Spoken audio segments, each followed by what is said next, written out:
things to think about when you're planting. The Mother Nature plants in 3 basic layers: canopy, understory, and ground cover. And of course, that includes your trees, your shrubs, and your perennials.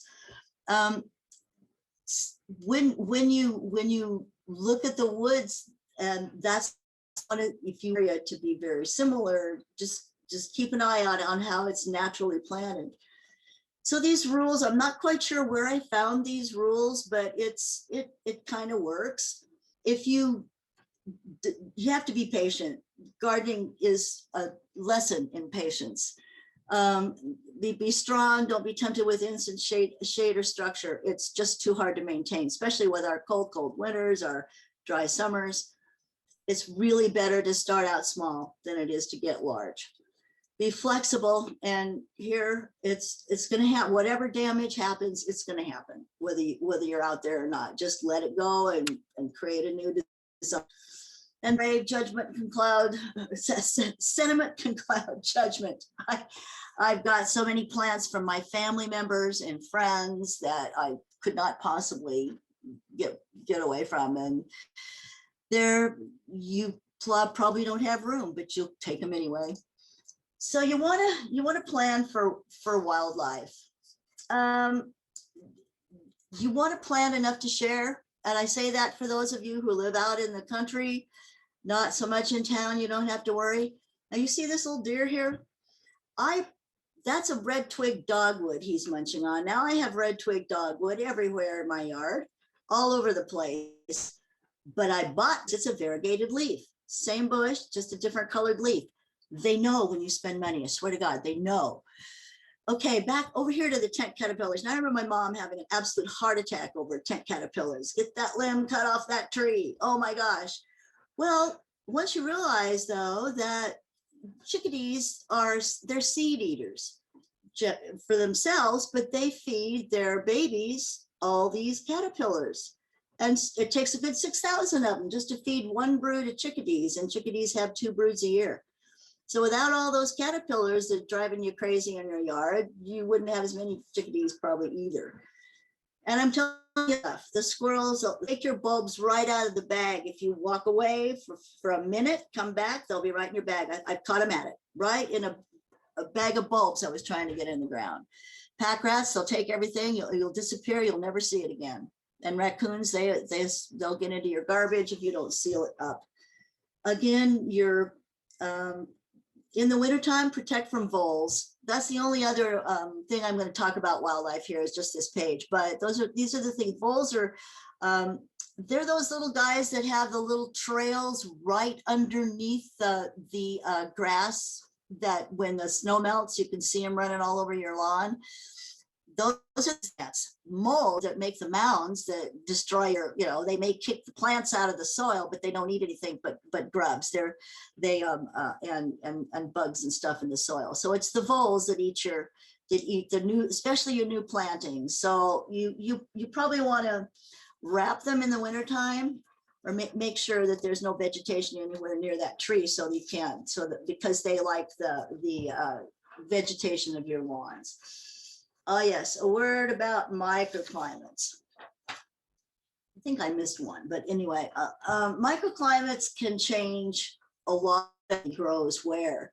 Here in the subalpine scree it's on a south slope, and it can also in the wintertime seal up things. Now, a lot of people say, well, gee, I used to be able to grow so many wonderful rhododendrons. I love my rhododendrons and I want to grow them over here. Why would they grow over here? They're supposed to be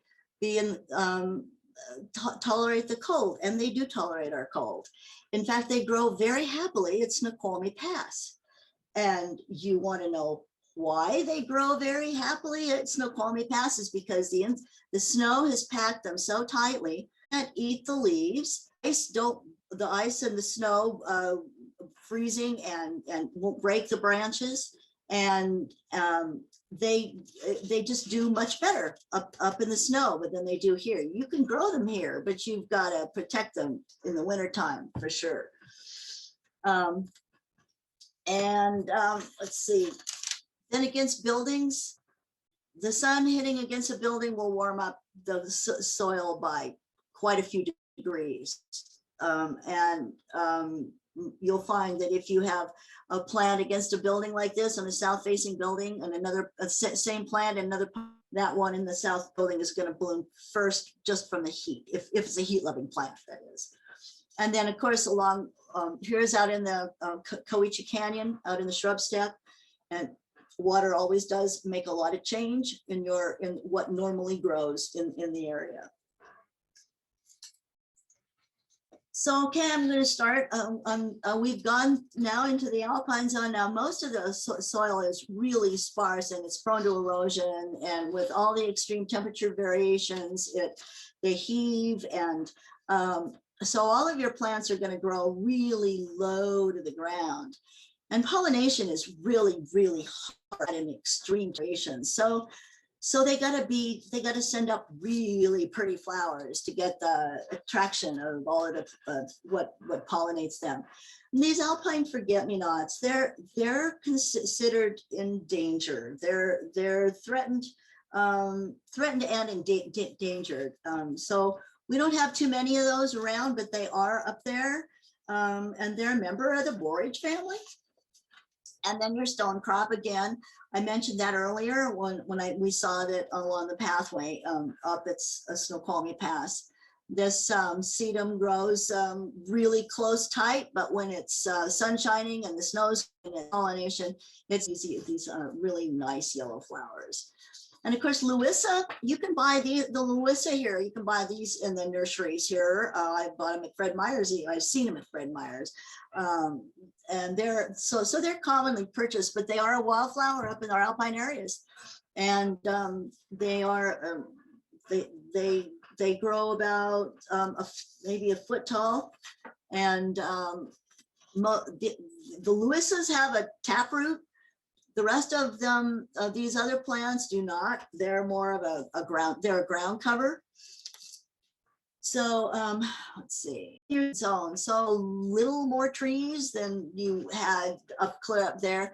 And you're saying we would probably never get questions from homeowners up in the alpine zone, but I'll tell you something, we get questions from hikers and they want to know what they saw. They take pictures and they come down and they show them to us.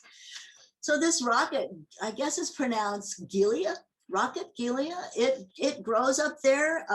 It's about a foot high, and it's a member of the phlox family, and it also has a taproot. And anytime you see a plant that's a taproot, you're going to want it. If you want to start it, you're going to have to start it from seed. They plant well.